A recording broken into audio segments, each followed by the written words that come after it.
નમસ્કાર, આપ જોઈ રહ્યા છો Spark Today News. Gir Somnath Rajkot અગ્નિકાંડ બાદ ગીર સોમનાથનું તંત્ર આકરા પાણીએ જોવા મળ્યું છે।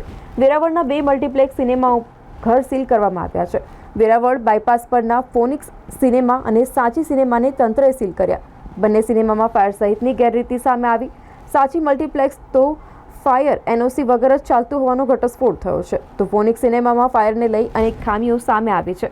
હાલ બંને સિનેમાને જિલ્લા કલેક્ટર જાડેજા દ્વારા સીલ કરી દેવામાં આવ્યા છે।